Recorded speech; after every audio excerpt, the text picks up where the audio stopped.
Look at all these bright, shiny logos. Hi, Eli. Where are you? Where in the world are you? Now in Eilat, in the Red Sea in Israel. So good luck. So envious, so envious. Hang on, we're having everybody logging in at once. Everybody's prompt. How are you? Hi, Jason. Hello. How are you? Welcome to our calls. Eric, do we have the agenda up by chance? Hi, Jennifer. Hi, Jason. Well. Welcome to the battle. Oh no! Don't say that. Well, it's always an issue. You know, it's an easy battle because it's Zoom. We only rarely have to have to work too hard at it. It's true. It's true. Hi, Eli. Hi, Alistair. Hi there. All right. I have the agenda as everybody's logging on, and I have a popcorn question that I can ask if we're ready for it. So we usually kick off these calls by asking a popcorn question. Most of the time when we ask these questions, we ask something about that's related to who you are, not specifically to what you do, so that we get to know you a little bit better and build a little relationship. And usually these questions are a little more lighthearted, so we'll see as more people join the call. And the reason that it's a popcorn question is because, well, as all of you appear in different parts of the screen as other people, it's really hard to know who goes in order. So the request is, as you answer this popcorn question, please call on the next person to answer it, so that we don't lag in time. So we'll take a minute out and just ask a question. So as new people are always coming on this call, which is wonderful. Norris is a great evangelist of recruiting people to join these calls, and so are all of you. Welcome to the Goal 5 call. And my question for today, Eric, are you set on the agenda so that we can start kind of typing? Maybe? I'll just say set is a strong word, but I am working on it.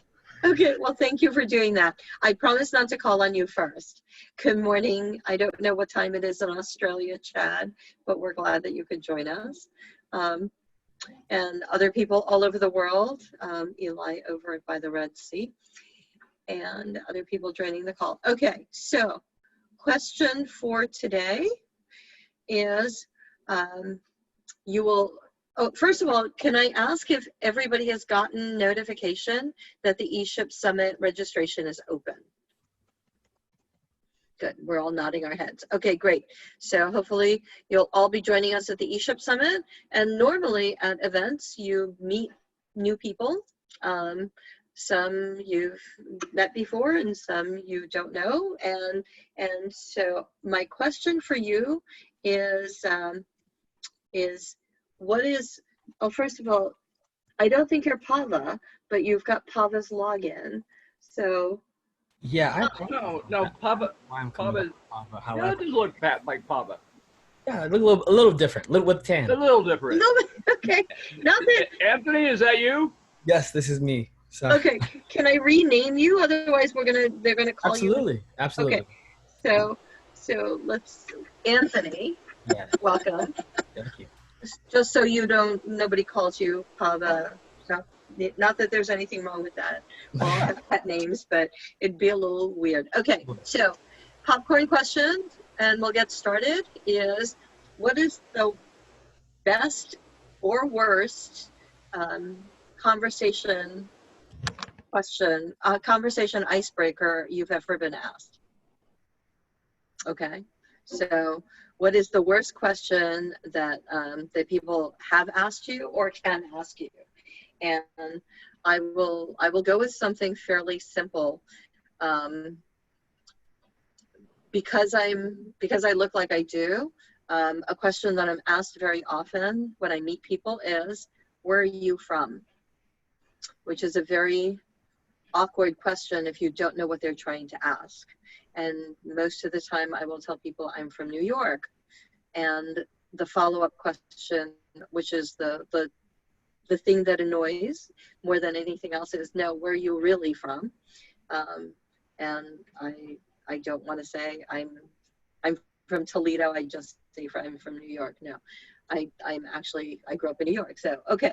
So somebody has had a good or bad question that they've been asked. So what is the best or worst question that you can think of that you've been asked? And I will call on Chad. Thanks, Cecilia. Well, the first thing that came to mind at 5 o'clock in the morning is, what is the worst or best question that you've been asked as an icebreaker? As the worst or best question as the icebreaker, just to be very meta about it. And the other one, I won't say it's the best or worst, but the other thing I've noticed is, I remember my grandfather talking to me about this. He says, Chad, one of the safest things you can always talk about is the weather. And I've noticed this in conversations, and as soon as I say this, I'm going to wreck you for life because you pick it up. And you start noticing that is, as a species, like to build reports, one of the safest things that we all have in common that anyone can talk about, and they go to the weather. It's just an incredible, safe conversation. And even if you're sitting there thinking, oh, this is the weather thing. And I have a hard time not being getting that patient look on my face, say, okay, we're going to do the weather thing. And then we're actually going to get into talking about something. So I'll pass it on then, where it's safe if we all want to talk about the weather. Alistair, how's the weather? Weather is gloomy, slightly cloudy, temperature 87 degrees, chance of thunderstorms later, and so on. But I think, I'm not sure if this is really an icebreaker, but once at an airport baggage claim area, I was waiting for my bags, and someone came up to me. He was vaguely familiar. He said, "You're Alistair Brett, aren't you?" I said, "Yes." He said, "Good God, I heard you were dead."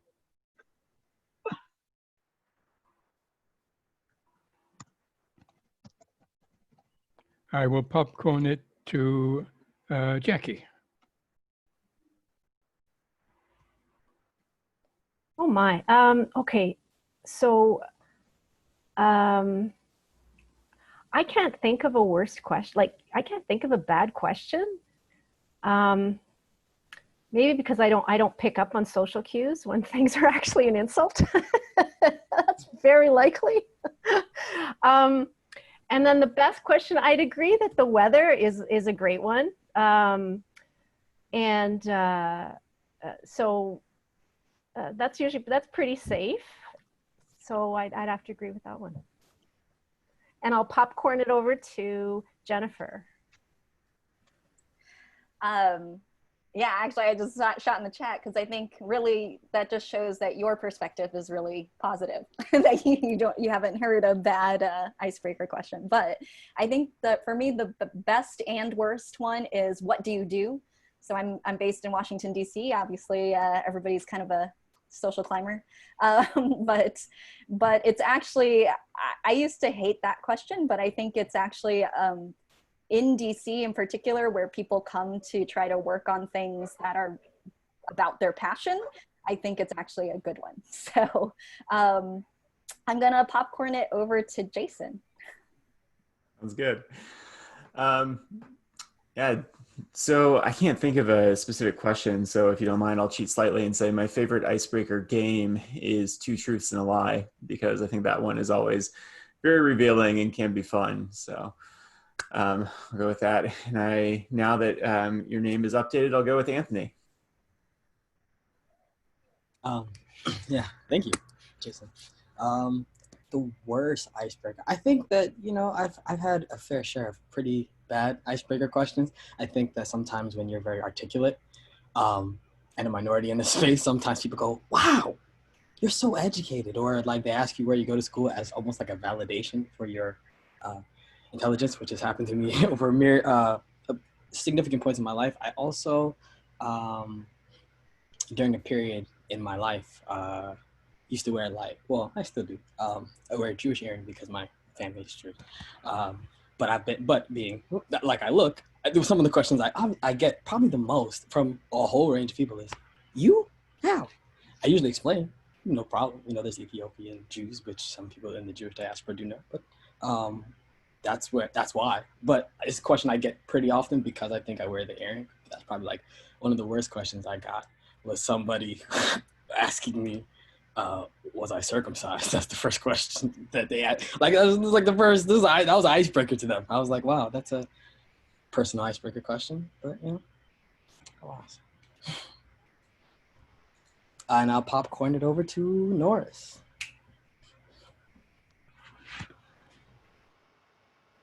I'm not sure what the. Oh, okay, I'm on.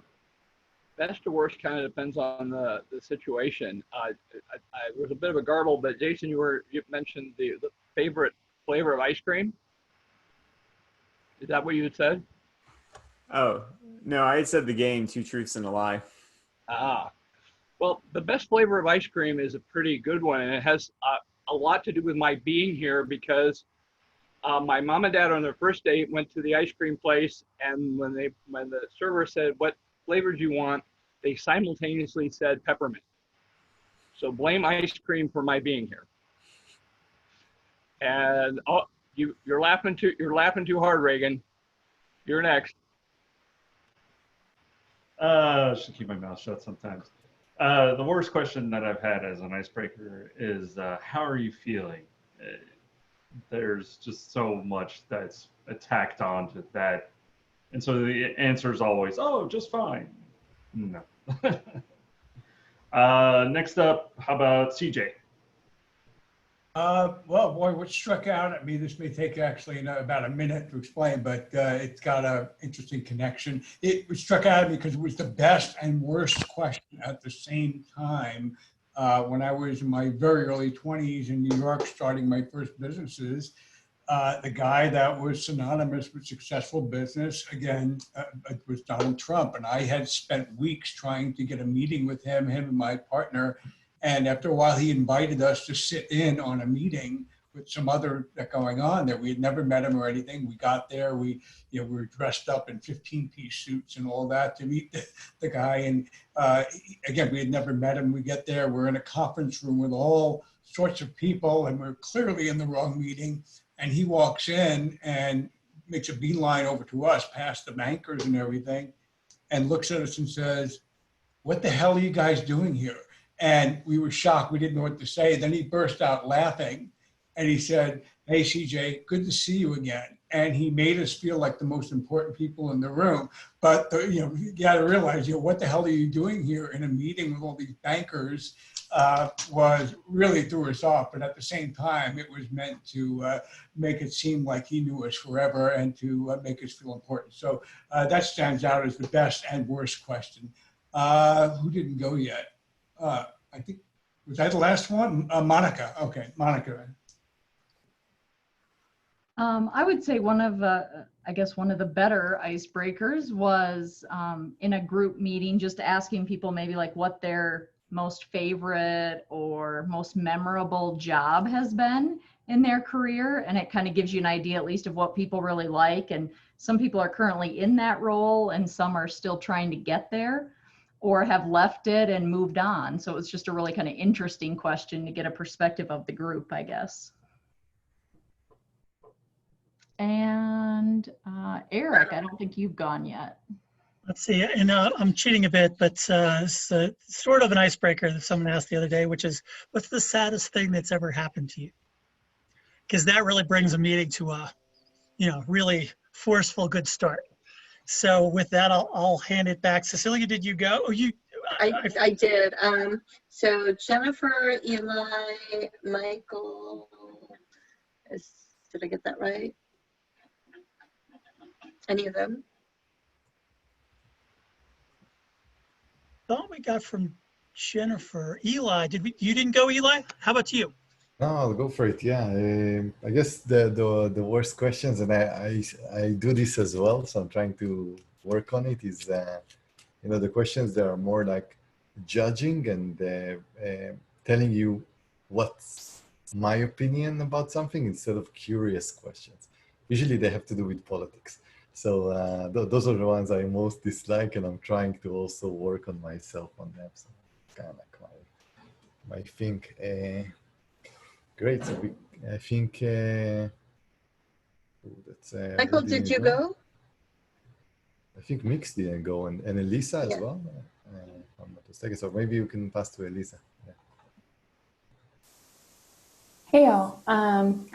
I can't think of any bad ones because you guys all have said such bad ones. And so I'll share one that I really like that we had recently in an all-staff meeting, which was if you had to write your autobiography, what would the title be?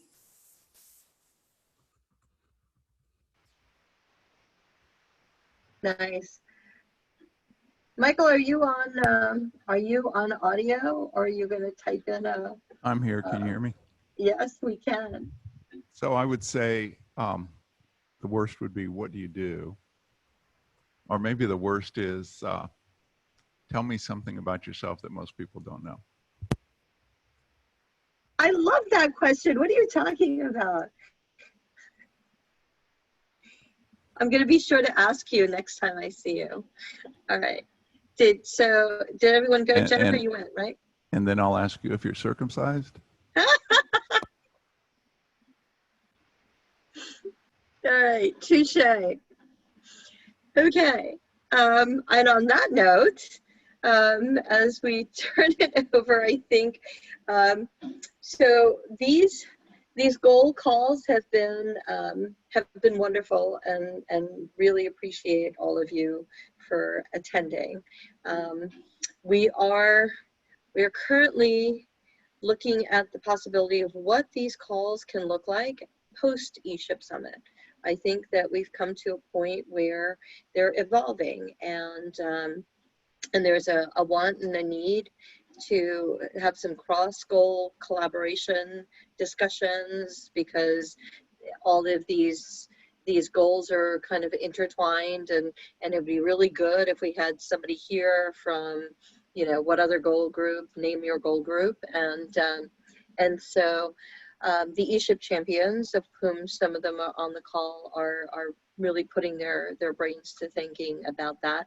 We also have a want and desire to help onboard and introduce people to the work that all of you have been doing, and the refinement and the evolution of these goals a little bit better, so that they come to these groups and have a little deeper understanding of what's gone on in the past. So as that's forming, it's past the storming, now it's forming, right? So we'll kind of uncover what some of that is. And we'll let you know post-summit. Next Goal 5 call, probably the last one in the cadence of calls, is Labor Day. And although we have some international representation on this call, the question is whether or not we are meeting on Labor Day. Does that make sense? And if we are, I know that there's a couple of topics that might come up. So what I can do is I can poll this group to say whether or not you're wanting to meet on Labor Day, and or switch it to another date pre-summit, but if there's any value in that. So so while we have the presenters today talk about that, I'll try to go behind the scenes and create a poll. And I don't know what Simcoe Day is, but I'm gonna be eager to find out. We'll have to ask another question about holidays that we may not know. So do we want to start? I know Norris and Jason have been speaking a little bit, and so Jason wanted to briefly share a little bit about his organization and what they're doing and such. And then CJ and a group of some of you have been working on these definitions, and there's a fabulous wiki that started. So definitely want to get updates on that from CJ and everyone else. So without further ado, Norris, do you want to introduce? Yeah, I don't know how. Raise your hand if you've heard of SSTI. I better probably, Jason didn't raise his hand. That worries me a little, but they've been around for decades. They've been fighting the good fight around technology-based economic development, but I still remember this great report from more than a decade ago, you know, back when Jason was in diapers possibly, that they demonstrated that tech-based economic development, one of the things that was very, at the time, an earth-shattering discovery that you need a strong entrepreneurial community if you're going to have tech-based economic development. This was so long ago, that was actually a radical notion, and in some ways that's still valuable. Over the years, SSTI has been very helpful to me, and they've done some great work on metrics. They had a lot of interest in that. I was going to start with the bad joke that is, Jason's here to tell us how he's going to give us millions of dollars, but he's like, oh God, no. But Jason, tell everybody about SSTI. Brag on yourself and your organization, and tell us how we can help you. Well, certainly appreciate that introduction, Norris, and for you know, getting me on today. Unfortunately, we don't have the kind of endowment where we can give millions of dollars to others. That would be a nice issue to have, but that's not the case. You know, as you said, we've been around for, I guess it's about 24, 25 years now. And we primarily work with state, local governments, institutions of higher education. We work with quite a few federal agencies and labs as well. And as Nora said, we're really focused on that area of tech-based economic development. We tend to refer now to helping to support regional, regional innovation economies, and particularly how different stakeholders that are in those regions can all work together to try to build it up. And so a lot of our members are, rather than being really focused in on just an incubator approach or just a university tech transfer economic development approach, we tend to work with a lot of people who have some sort of programmatic responsibility across multiple types of stakeholders and programs. And so in my role in particular, as Jennifer alluded to with her comments on knowing where some of the dollars are hidden across the federal government, is I work a lot as kind of an intermediary between the state and local groups that we work with, and then federal agencies and on the Hill as well, trying to support programs and policies that can help make that work better supported and then more efficient. And so when it comes to that efficiency standpoint in particular, we have been calling on our members for a long time to try to do a better job of measuring. That obviously has been more receptive in some places than in others, unfortunately. In particular, we try to, as I'm sure will make sense to many of you, and that's probably why you're on this type of group, try to make a very strong delineation for our members between process-based metrics and outcome-based metrics. So making sure people understand that it's great and important to measure your funnel, to measure your process and what you're doing to try to get results, but that you can't just stop there. You have to actually figure out, you know, where the jobs are, where the actual innovation, you know, research advances are coming from, and how that's translating then into new sales, you know, better paying jobs, whatever it may be that your program is focused on or what you think that it should be achieving. So that's been a conversation we've been trying to have for a very long time. Again, with varying degrees of success among our members. One thing that's actually, and Norris, I don't think I mentioned this to you either, one thing we did recently that is in this line, we conducted an update to a polling project that we'd done several years ago. And we just did a new update in 2020, immediately prior to the kind of deepest part of the pandemic hitting the country. And one of the things we asked about was and this is of the general public, likely voters, what they thought of different types of metrics and which ones should be the most important drivers for what should get an organization or a program taxpayer dollars as funding. And the public's views lined up very much with what we've been saying for a long time. The least important metric by a pretty clear amount was number of events that are held by the organization each year. People did not care about that at all. Number of scientific papers that were published was second least important, and then getting a patent application submitted was third. We did ask separately about patents awarded, and that scored more in the middle. The number one metric by order of importance that people want to see when they decide to put taxpayer dollars into something was the number of jobs created. Second was the number of taxpayer dollars that were actually given to the program. And third was the salary of the new jobs that were created. So I thought that was a really good validation of, again, making sure that you're focused on those outcome metrics. And, you know, I want to say that that's a survey of what people feel, what they're responding to. So it doesn't necessarily mean that's the be all and end all, number one metric that you should be looking at, but at least when you're communicating to people that you can see at least that that's understandably what people will care about.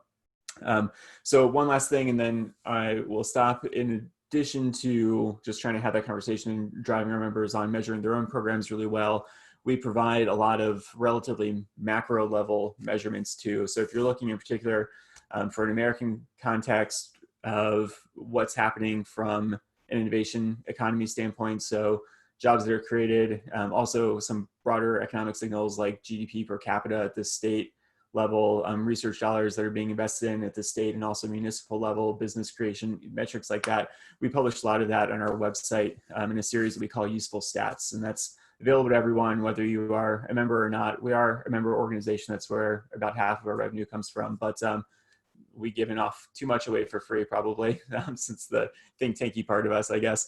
So ssti.org, and then if you search Useful Stats, we've got a lot of those types of metrics available.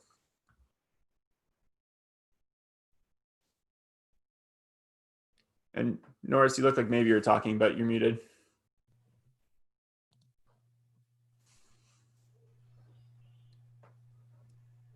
Yes, and I can send them the link right now, no problem. Yeah, any questions or anything about us, I'm happy to answer, but also just happy to be here and listen and hear what you guys have been working on in metrics.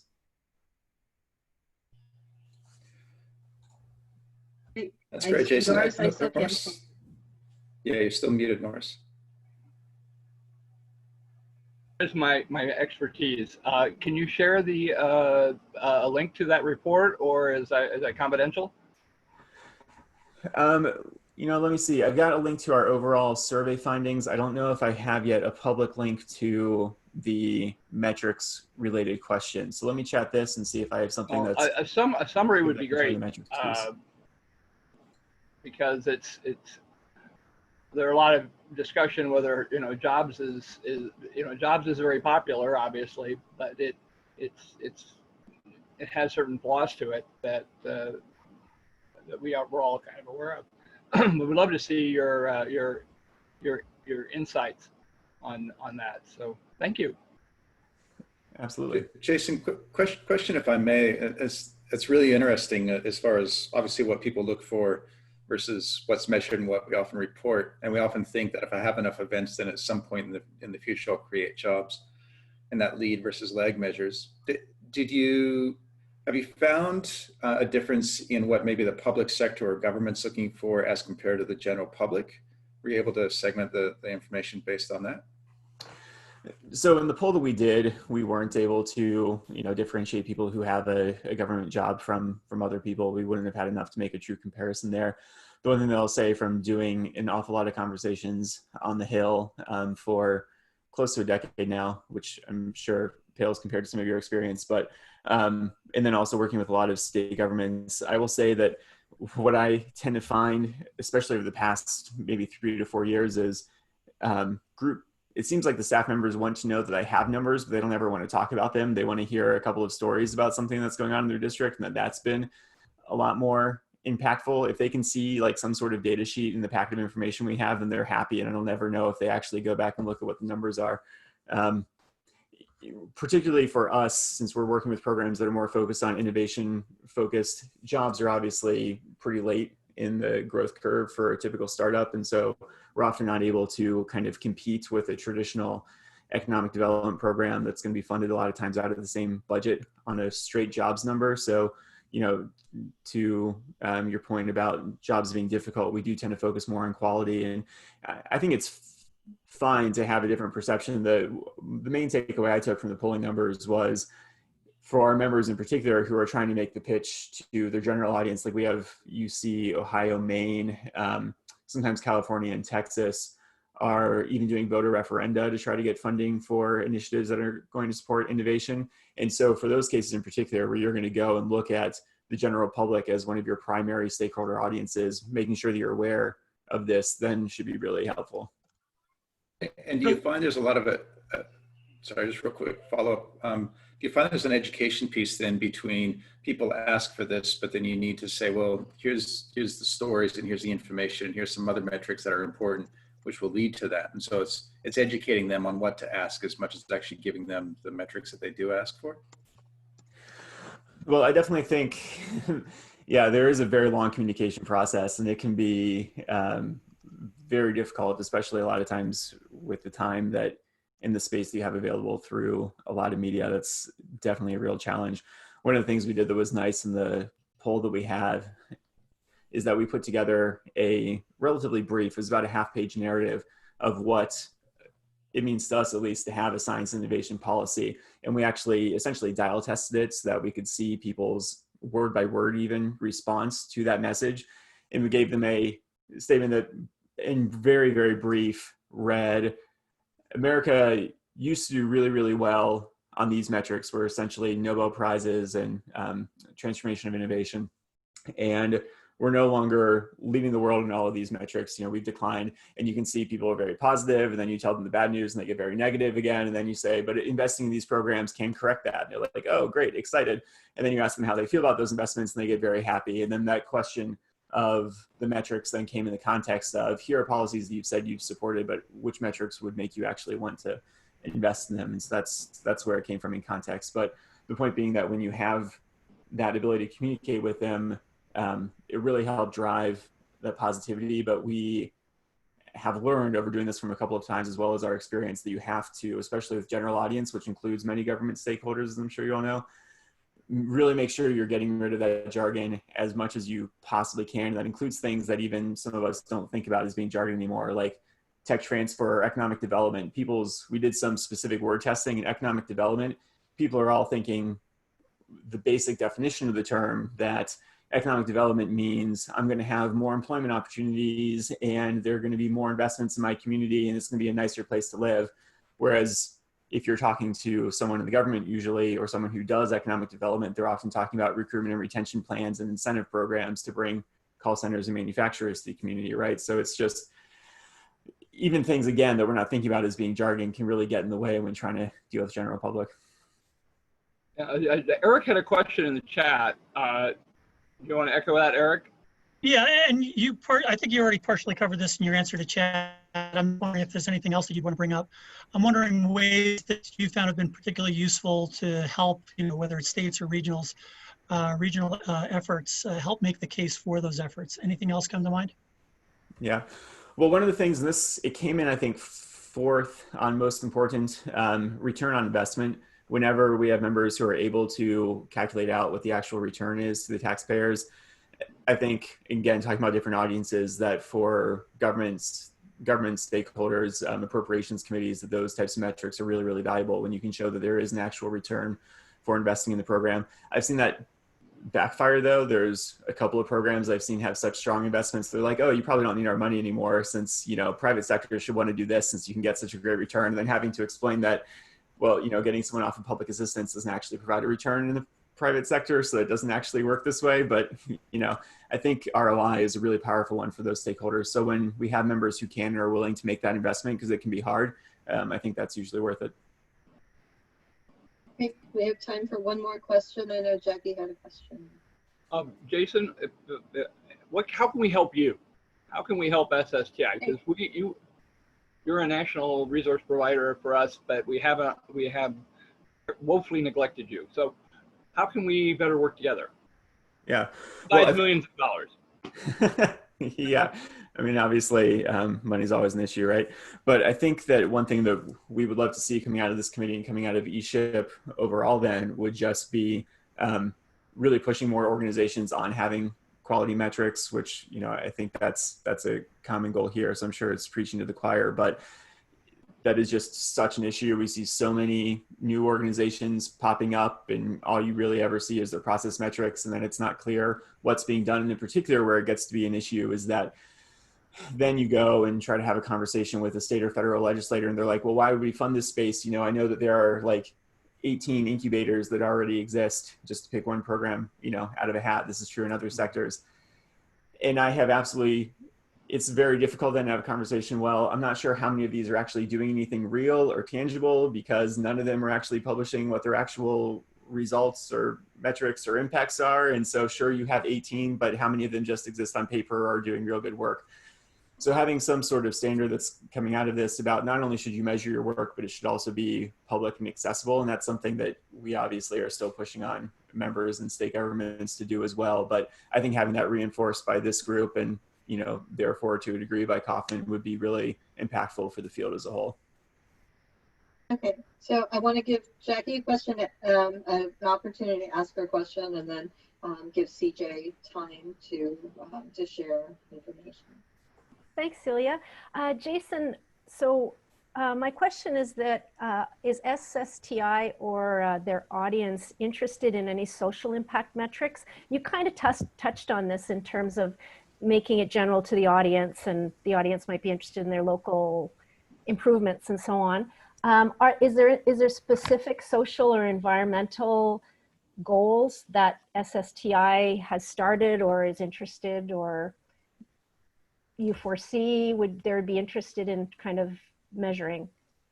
Yeah, so we definitely have been talking about inclusion types of metrics in particular with our members for a long time, and think that that is particularly important. One, it's particularly important in any context just to make sure that we try to have equal opportunities and an inclusive picture of entrepreneurship. But then we always try to impress upon our members and at our conferences, so it includes non-members as well, that in particular when you're talking about using public dollars, that one of the real benefits that a publicly funded program for entrepreneurship should be supporting is that you can do a better job versus the private sector of including different types of entrepreneurs and innovators. And so that's one of the things that, you know, with having taxpayer dollars really should be doing. And if you're going to be doing it, then you should be measuring it as well. So certainly on the inclusion side, we're definitely there. When it comes to social impact from an environmental standpoint, so there are a couple ways that we've been addressing it. We haven't looked at a specific set of metrics yet. And so if there's anyone in the group that has been looking at that in the entrepreneurship context, would definitely be interested. But it is another area where we're looking at in two directions. One, encouraging groups that are supporting entrepreneurs and supporting innovations and making investments themselves to be looking at sectors that aren't addressed primarily by the private markets already. So IT and bio in particular. And so energy is definitely one of the sectors that we talk about, you know, a decent amount in our conferences. We've started trying to dig into as well, having more savings focused metrics. I mentioned in the ROI program earlier, you know, when you can have people who you can show are coming off of, you know, public assistance programs, you know, that's one type of savings metrics. But if you can also show it in terms of savings from an energy efficiency, a lot of times the groups we're working with, they're on such the early end of having these innovations out there that they're not going to have a very strong number in those areas, but it's something that we're definitely interested in. And it's something that we've been talking about. We tried to measure it in a little bit in the survey that we did, but it got pretty middling results. I should also say that the types of people getting jobs, I think is the way it was phrased in the survey, and that showed up as both the 6th most and the 6th least important metrics to the general public at large. So you can really see that split. So that was a kind of roundabout answer to basically say sort of, but we could do a better job and very open to other resources people have. Great, thank you so much, Jason, for sharing. And I'm going to put the link to a Mentimeter that I created to ask the question about September 7th. I just want to get that out there so that in case you have to run off early or whatnot, please go to Menti and use that code, and we'll see whether or not we should be meeting on the 7th or whatnot. I want to turn it over. Chad, do you want to tee this up? So since you've been working on some of this. Yeah, you bet. Thanks, Jason. Yeah, thanks, Cecilia. Yeah, thanks, thanks, Jason. That was fantastic. Yeah, just briefly, for the last little bit, we're gonna just touch on a project we've been working on to define metrics. You know, there's always that question of what we measure and how we measure, two separate conversations. One of them being, you know, what are the metrics, lead versus lag measure, activity versus outcomes, and output. And one of the things that often comes up is, what do we actually mean by the things that we're measuring? What is an entrepreneur? What is a startup? What is a job? You know, if we're going to measure a job, are all jobs created equal? And is it local or is it offshore? I've created 100 jobs and they're all overseas. And so do they help the local economy? All these questions. And so what we've done is we've focused on not necessarily the metrics themselves, because heaps of research has been done on that. A lot of academic journals, tons of books have been written about it. But we're actually looking at what is the process by which we do it. So rather than not replicate it again, and we're looking at one particular metric, say, for example, an entrepreneur, a bit of a test case, working with a project overseas that Valto's been doing with Startup Commons called OS for Growth, which is a bit of an open source standards process by which we define standards. And we're taking one particular definition, one metric of entrepreneur, and trying to ram that through the process to see what comes out. Because that's what's been happening over the last few weeks, couple of months. And CJ has done some exceptional work on coming up with, well, let's look at some definitions of entrepreneur and see what we can come up with, by which then we'll throw that to the process, put it to the community, and see what we can do. So I might hand over to CJ to share a little bit about the process he's been going through, and we'll go from there. Going through like that. I'm going to need to, do I need permission to share the screen? No, yeah, I need permission to share the screen. Do you have the green button at the bottom? Yeah, but it says, now, okay. I Now. had to turn it on. Go ahead. Okay, hopefully this will work because I have a couple of things. So, how are we doing? Everybody see it? Okay, thank you. So I just have 7 points. It'll take about 15 minutes because there's a discussion in here. I want to open it up by saying that, you know, this is meant to be collaborative. I populated it. I did some initial research and I created, what you might call a mechanism for us to edit it better. And I will talk about that at the very end, the wiki process. But first, as part of this group, there was a discussion and a request, not only about definitions of entrepreneurship, but to get into some of the history, scholarly, and identify thought leaders. That has, I'll show that in the wiki, but I'm not going to cover thought leaders, etc. here right now. I'll show you where in the wiki, okay? So this is why we're doing it, though, is if we can't define entrepreneurs, then we can't help entrepreneurs. And keep this in mind because we have a unique task here. And obviously, if we can't define entrepreneurship, how the heck are we going to be able to recommend to folks building entrepreneurial ecosystems? So, and if we can't do that, we can't develop practical methods and metrics, which seems to be the mission of this group. So, again, this group being a little bit more detail-oriented, wanted about popular academic definitions. Those are in the wiki, and I will scroll through them, but not quite yet. So I love this quote, though, just to have this with you. Howard Stevenson is a guy I'll quote later, but read that and we'll move on. When you talk about entrepreneurship, there's so many layers, and then at the end of it, you end up being so frustrated. So this is what he wrote. This is one of the most widely quoted definitions of entrepreneurship by a really respected man. And, you know, over the years, I have really come to hate this definition. And I'll explain why. It's so articulate, yet I gotta be honest, it ends up being meaningless after a while. So these are some of the other popular definitions. Activity of setting up a business, taking on financial risks. Somebody who organizes, operates a business, and taking on greater than normal financial risks. So those are the two common themes. Business. So let's talk about it. If any of you are Monty Python fans and you remember Life of Brian, they went at the end and said, I have an order for his release. And I'm Brian. No, I'm Brian. I'm Brian. I'm Brian. I'm Brian. You know, when I go into a crowd and I ask people who's an entrepreneur, everybody raises their hand. It doesn't matter what they do, where they are. Everybody self-identifies. And that's the problem, is that everywhere out there, there are popular definitions. I don't care what the scholarly definitions are. We are competing with the popular definitions out there. So we better come up with something good. And unfortunately, the popular definitions don't focus, they focus on qualities and traits. Even, this is from the World Economic Forum. WEF, World Economic Forum. Just take a look at the top 10 skills. Okay, this is great. You know, somebody could say, I'm a good negotiator. I'm good with people management, etc. And this is a more scholarly one, dealing with uncertainty, a way of thinking and acting about business. Sound great, don't they?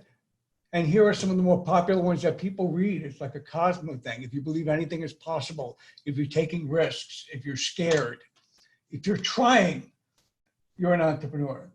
So in an ecosystem, anybody who's trying could be an entrepreneur. All right, so we got our task cut out for us. I'm not going to show you this. I have a list that I keep of every type of entrepreneur out there. All right, and Babson, I think most of us here know Babson has been a leader in many different, in university entrepreneurship in many ways. And they, in 2012, they put out a call for entrepreneurship. And in the first 6 months, they got 2,000 definitions of entrepreneurship. So Steve Blank, I want to point this out because this is the bitter pill to swallow. I know we're all about inclusiveness, and I love inclusiveness for identities and backgrounds. But you know, if somebody out there is a juggler, I'm not so sure. I don't know. I'm trying to think of one, but not everybody can self-identify. You know, it's hard to do that. So we got to come up with a new approach for this. So that was the motivation for it. So what I've come to the conclusion is that we can't have a single definition, a single one-sentence definition, or even a one-paragraph definition.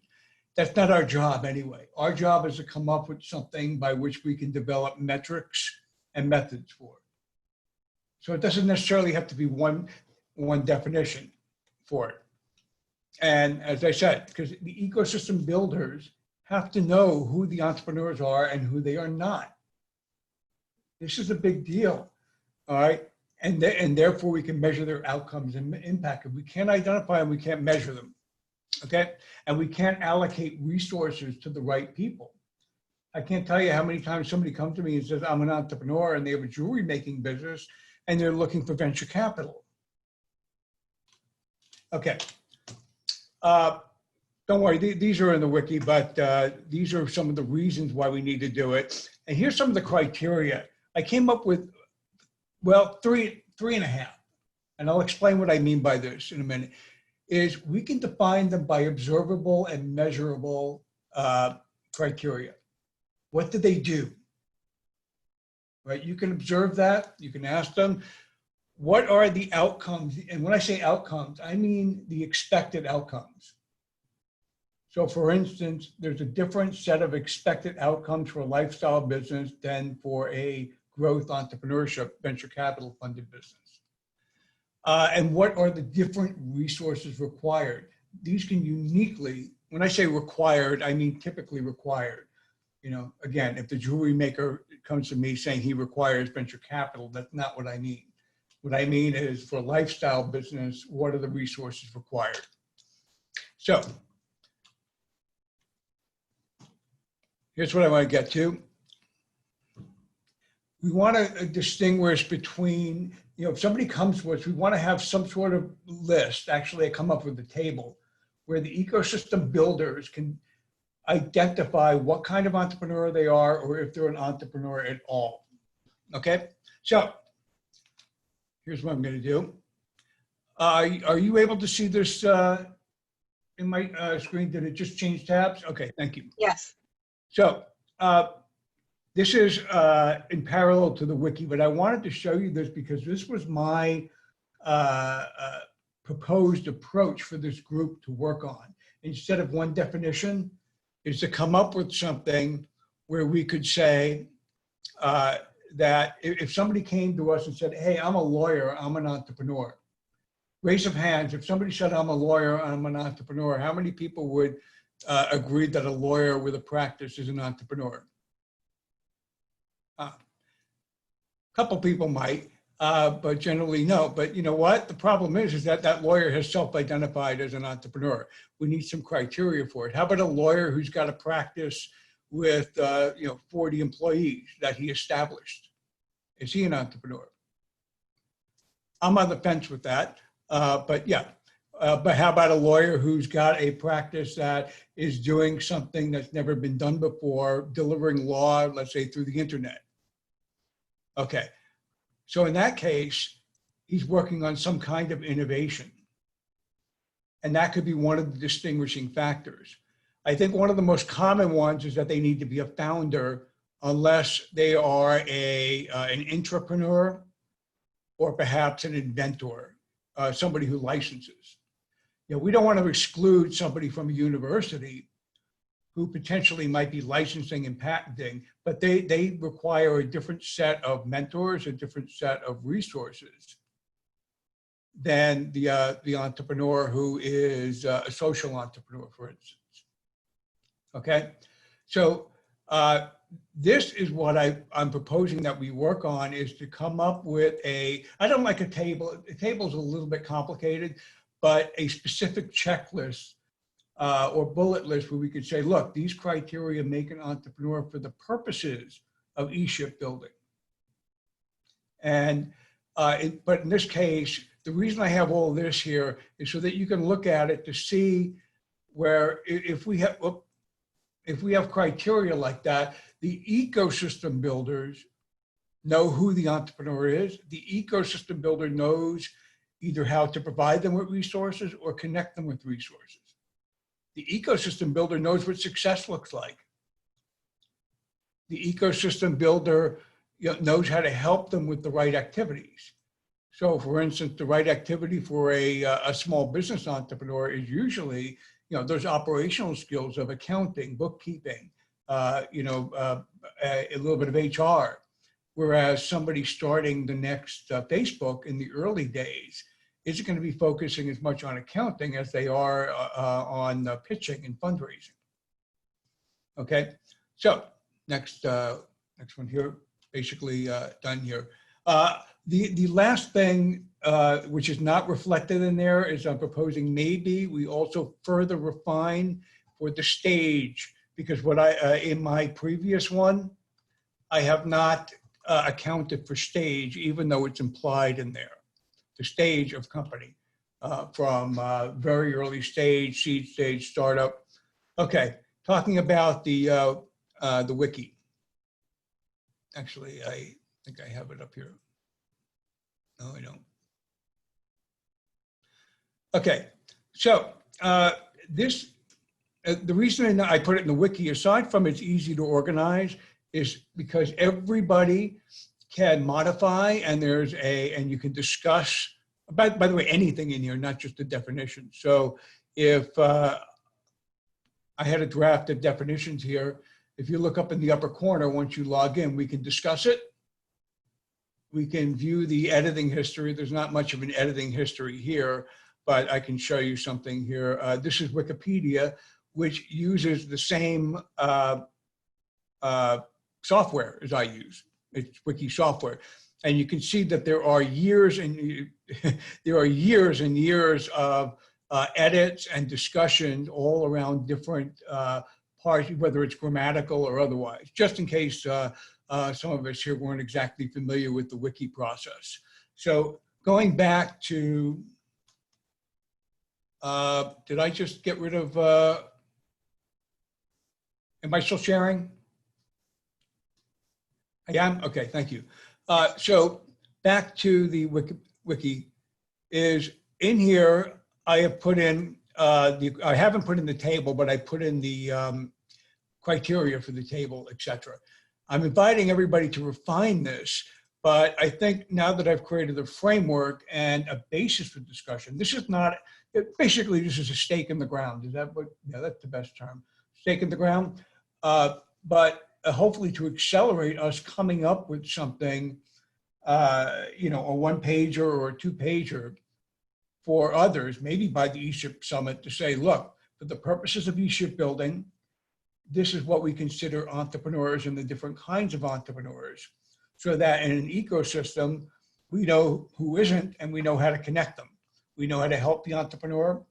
We know how to guide people to say you're not an entrepreneur yet.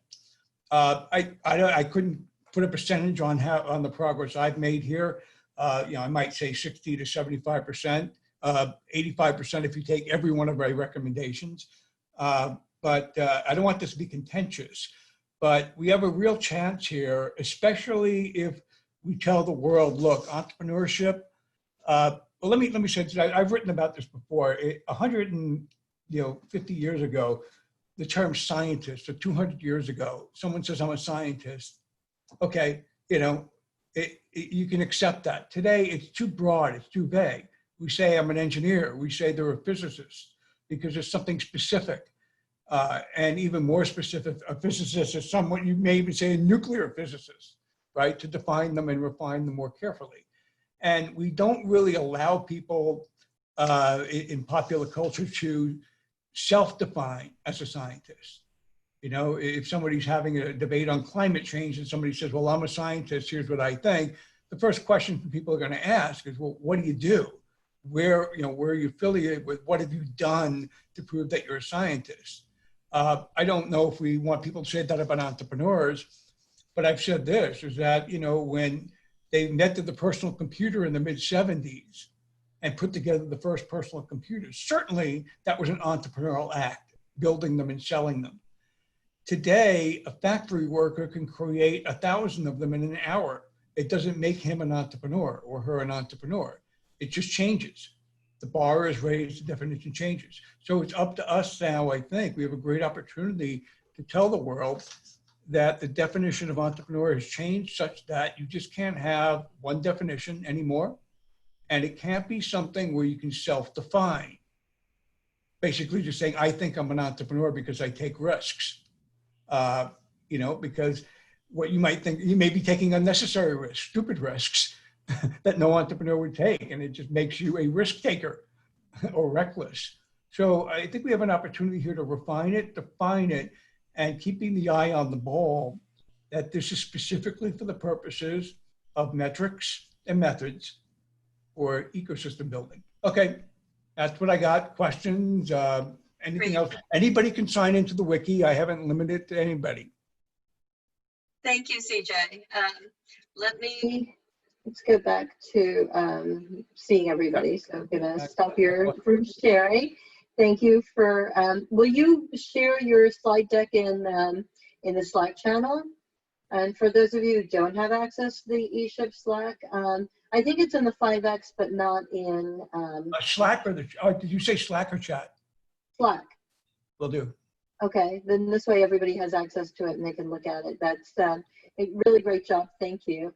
I just want to let, for those of you who may not know, the term ESHIP actually evolved from an internal moniker that the entrepreneurship department within the Kauffman Foundation called themselves. They got tired of spelling out entrepreneurship. It's a really long, hard word to spell. And so they shortened it ESHIP. It is kind of their brand. And so ESHIP is a general, loosely used term, but some people have adopted it to be synonymous with entrepreneurship across the board. The slide chat. So I think the best access for everyone to see the slide deck and such would be on the general Goal 5 Slack channel. Although if you're interested in some of the workings around this project in particular, then there is an actual 5X definition project team. So so there's that.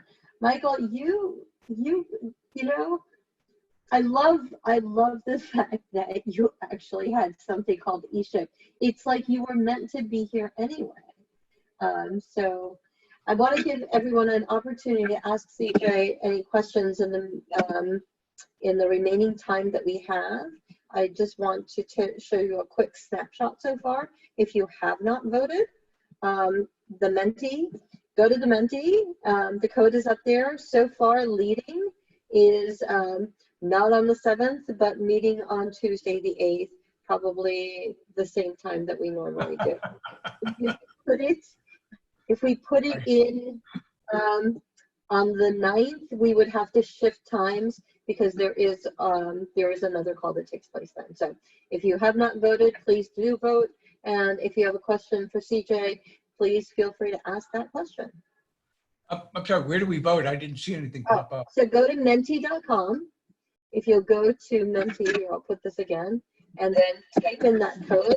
For those of you who have not used Menti before, okay, so what you want to do is go to the Menti website, type in that code that you see, the 933701, and then you will see the poll, and you will be able to vote accordingly. So I'm conscious of time. We're at the top of the hour. So, and as Eric pointed out, there's a few other points, just links that he put it in there. CJ, just a absolute thank you for the presentation. Like I said in the chat, I love the way you frame it. We can continue the conversation on Slack, and potentially at our next call, we can take this up again, show a little bit more about the progress, as well as some of the process that Valto's been doing on helping develop some of the other metrics, because entrepreneurship is one, as we mentioned, but we've got jobs, we've got startup, we've got ecosystem, as well as any number of the roles. What is an accelerator versus an incubator versus you know, an innovation hub versus a co-working space. So heaps of them to go through, but I do want to thank everybody as well. And just another shout out to CJ for all this hard work on that. Thanks. Quickly, I'll point out is that we can put those questions in the wiki just to consolidate if people are, you know, chiming in, and they can, again, you know, write, chime in. They don't have to publish it at all. That's great, thank you. And as Eric pointed out, Wednesday is the inclusive field call for those of you who are interested in metrics around the LGBTQ community. That's a specific metric in itself. So inclusive metrics. So sign up for Wednesday. Anything else really quick? Thank you to CJ and to Jason again. That was marvelous, and we are hoping to get Jennifer and Brittany from SBA to do a call for us later about their competition they're working on around ecosystem building. I will leave that to tantalize you. Okay. Well, everybody have a good rest of your week. Hope to see you at the ESHIP Summit. If you have any challenges or questions about that, please feel free to email. All right? Or Slack. Take care. Bye-bye. Thank you.